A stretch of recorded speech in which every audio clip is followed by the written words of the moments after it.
this is actually a lot more docile on pavement than the Super Cub. So put this one on the pavement then? Yeah. Yeah, okay. Wheel landings on pavement, the last step before going solo in the tail dragger. For my third tailwheel lesson, the Super Cub was still down for maintenance, but luckily we had a Citabria to fill in. The big secret with the pavement, if you bounce, don't start, jockeying and try and save in the bounce. Just hold the landing attitude. Okay. It will settle itself down. Concentrate more on footwork than handwork. Wheel landings, or wheelies as some people call them, are all about landing on the main gear with the tail dragger and keeping the tail off the ground. So you're not doing a three-pointer, which is when you touch down with the tail and the mains at the same time. But it's definitely an art form because you have to come in faster than you would if you were doing a three-pointer. 75 is the speed at which you have visibility and a very comfortable amount of control authority, but it's by no means slow enough to actually land on a short runway. Fortunately, without flaps, slow enough means you can't see. Like because the nose is up so high, you mean? Yeah. Yeah. Typically that's why slips were taught so much in tailwheel planes, because typically what people would do is they'd come in a little bit fast and then they would fly the slip all the way down, almost to touchdown, and then do the landing almost by feel. So spoiler alert, I'm about to get humbled here because I'm totally going to screw this up. In my defense, we're just returning back from an upset recovery and spin training flight, which was super awesome, and it's a really cool video. Check that one out if you haven't seen it. Put the link in the description and annotation here. But it was a really cool flight, and I was still kind of buzzing from how awesome it was, and I was not really focusing on the fact that I was about to do the most challenging landing that I'd done yet in my tailwheel training. It's my first time trying to land on pavement, and coming in with any bit of a side load is just not cool, and you can immediately start swerving, and with the tail up you just pivot on the mains. That's essentially what happens, so let's watch me screw it up. Victor off November, short final 09. Yeah, but now I'm high. Well, again, for the pavement, you got more room to play with. Yeah. Speed is good. Try and make your pitch inputs a little smoother. Less about a specific pitch attitude as opposed to just a little bit of pressure. Right, yeah. And if it's trimmed at the right speed, then you're pulling it away from that trim position with slight amounts of pressure. Add some power because I'm stalling. Yeah, you're alright. Stalling more because of the abrupt movements than anything else. Okay. Power all the way. A little side load there. Stay loose on the feet. Loose on the feet. You're tensing out. Punch and jab. Punch and jab. Yeah. I completely froze when I felt it starting to go. You can really hear the tires squealing with the side load in this camera angle. Check out that left wheel. It comes right off the ground. And Dennis has to totally step in to fight me on the pedals because I'm just locked up. Never kind of tighten up. I call that holding and hoping. Gotcha. That doesn't work. No, it doesn't, because I got one wheel off the ground there. Yeah, I definitely tensed up. Interesting. Yep. I don't think I was doing that on the grass. I don't know what, I felt like I needed. I think now I could see a center line that I wasn't holding, and I was like fighting for it. Well, the tendency is to feel that, okay, I'm swerving to the left, so that creates G-force to the right, so you tend to try and reduce it by adding aileron pressure, but of course once you're on the ground it doesn't work. Yes. Was I doing that? I thought I was doing it with the rudder, but... No, the rudder went into quick-drying cement. Yeah, I was really definitely tensed up on those rudders. Yep. So we called it a day after that one in the Citabria, which was fine because it had been like an hour and a bit flight. The next lesson, the Super Cub was back online, and I was gonna nail my wheel landings. I've been thinking about it. I was mentally ready, and it really is all about the roll and focusing on punch and jab and being loose but aggressive and confident with the rudder. So here we go, and I have added the pedal cam and the tailwheel cam because I'm going to be studying my punching and jabbing for this lesson. That's a good sporting day for this, I guess. Oh yeah. So given that we've got wind down 1-4, we're going to have to work on some wheel landings with you. Yep. I'm cool with wheel landing. I mean, we haven't done it in the Super Cub, so... Okay. Okay, punch and jab, loose on the feet, Charlie. Burlington traffic, Class Kilo Oscar is left downwind, runway 14, Burlington. Touch and go. For the sake of efficiency, I'm going to edit this lesson down to the important parts, so I'm going to be truncating a lot of things. So here we are on downwind, and this reminds me of an important lesson that Dennis gave me in the Citabria that I had forgotten to apply in the Citabria, but I'm not forgetting to apply it in the Super Cub. And here's another pre-landing thing. Roll the shoulders, wiggle the hips, loosen up, loosen up. Yeah. Stay loose, fluid. Be the plane. Yeah, wear it. Wear the plane. So that's a big one for me, and I've applied it ever since, both on my downwind check and when I'm lining up with the runway for takeoff. You gotta stay loose. It's a big one for me. Anyway, back into the Cub.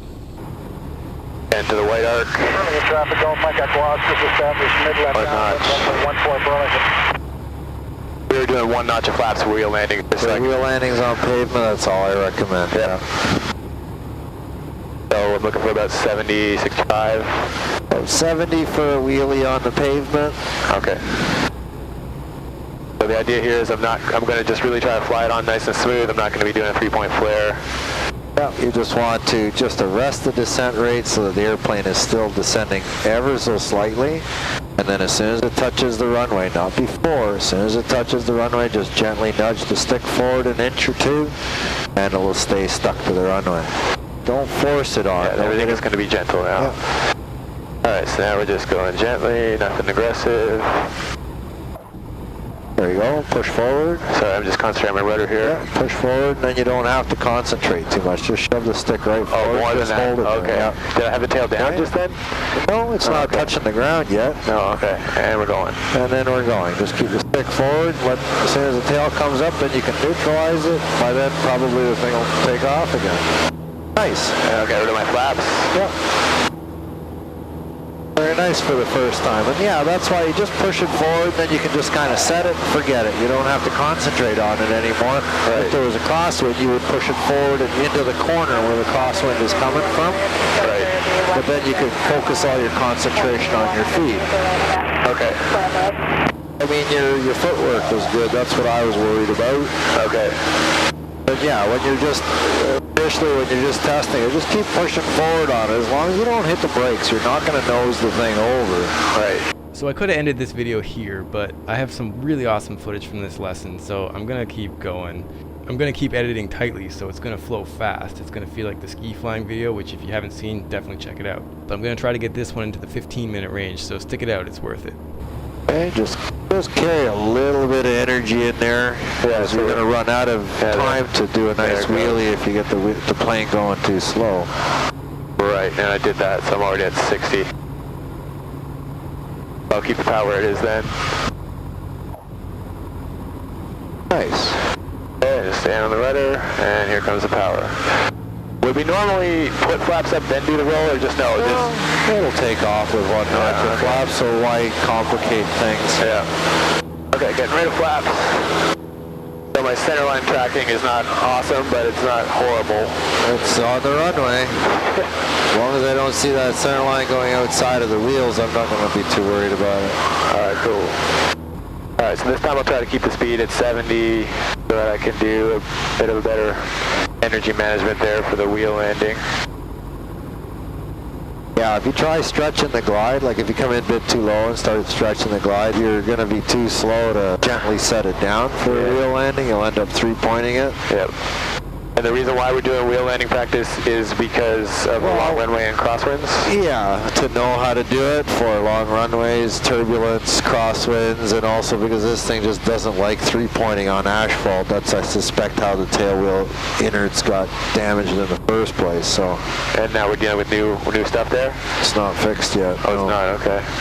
Yeah, I guess it's worth noting the tail wheel had sort of been damaged. It might have been from a hard landing or just from being old. But anyway, it was kind of free castering, wasn't really steering properly, but it's not the end of the world. You can steer with the rudder. So we were able to do this flight, but it got fixed shortly after. And Burlington traffic, Fox Q Oscars, final 1-4, touch and go, Burlington. Alright, so that's good. We're at 70, feel a little high, but I'm not going to worry about it. It's a long runway. I'm going to fly it in. I guess I have it high. I slip it.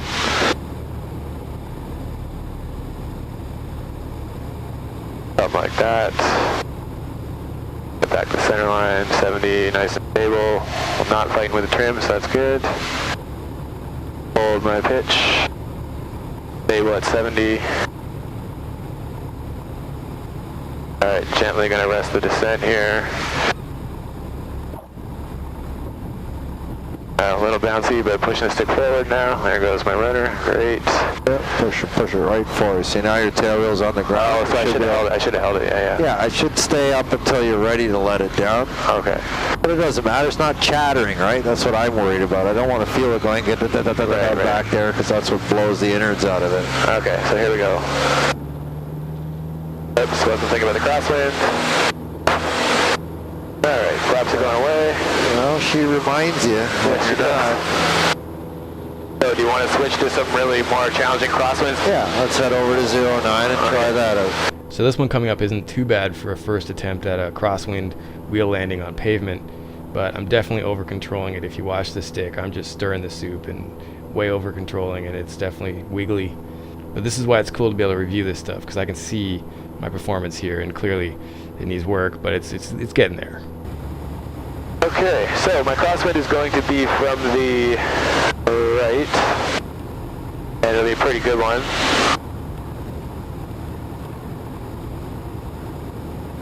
Alright, gonna get ready for the cross controls. Aileron is going to be into the wind on the right.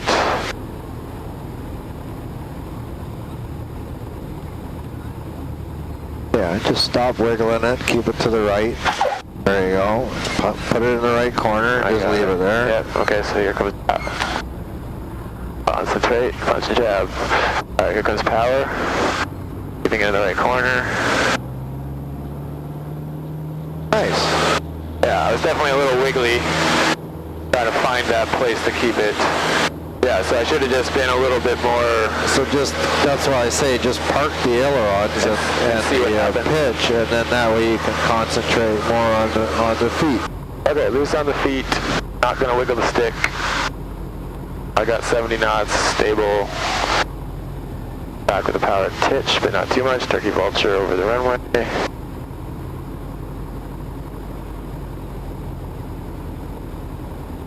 Alright, cross controls where I want them, stabilize, no wigglies.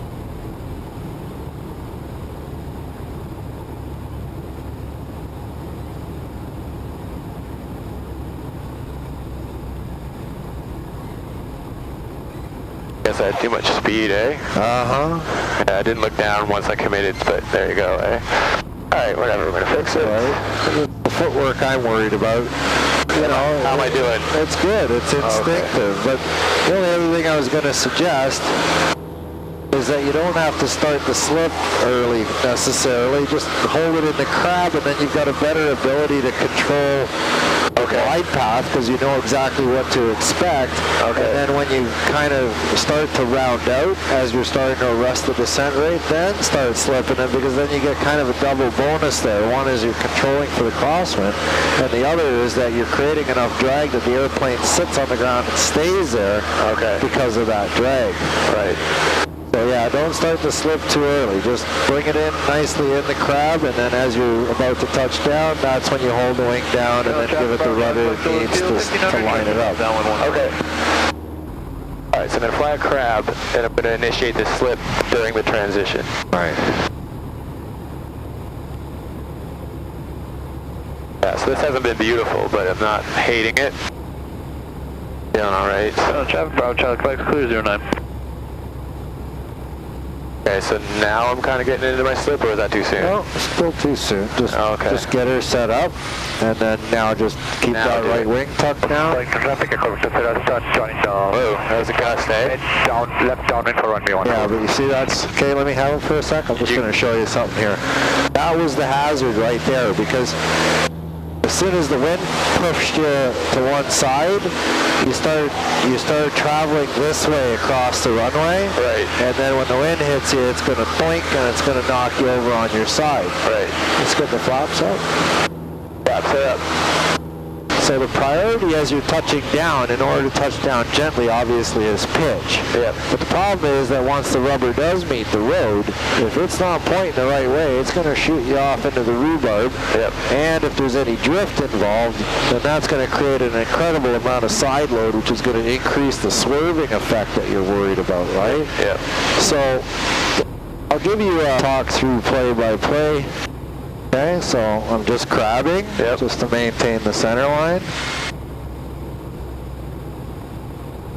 And I'm just going to arrest the rate of descent a little bit, and I'm going to line it up, and I'm going to try and put this wheel down. Oh yeah, see? And I'm not doing anything to the stick other than just keeping it stuffed in the corner. Yeah, that's that way all my concentration is on my feet. If I'm going too fast, then it'll lift the one wheel up, but that's okay. I want the right wheel staying on the ground. I do not want it to come up. I think I was afraid to do that much of a pitch down. Well, cool. Yeah, it's more of just a pressure. You just got to apply a positive pressure because you're counting on that friction to help hold you in place, but nonetheless, you still have to work the feet a bit more. Okay? Well, all right, flaps are going away. Yep. Power's going 24. And your plane. My airplane. Okay. Yeah, you don't want to be getting into the, chewing gum, rubbing your tummy and patting your head at the same time. It's easier to just stuff the stick into the corner it belongs, and that way all of the concentration can be on your feet. You do have to do a little bit of, juggling just prior to touchdown with, priority shifting, a gentle touchdown, but a quick alignment just before that. Yep. But then once the wheels are down, downwind 14. stuffing the stick into the corner is what's going to help you concentrate more on everything else. Alright, so once I get there, I'm going to stuff it. Long final, runway 14. Full stop. There you go. Oh yeah, that makes it so much easier. Wow. 2000. Yeah, just getting that done confidently. Yeah, I just took that off my plate, and then I could think more about my feet. All right. So if you made it to the end, thanks for watching, and thanks to Dennis for this amazing lesson and for being willing to share it, which again was heavily edited, so keep that in mind. This was obviously a much longer lesson that I cut down for the sake of keeping it entertaining. For more information about flight chops and how you can be a part of it, please check out my Patreon link, and keep your flight chops sharp.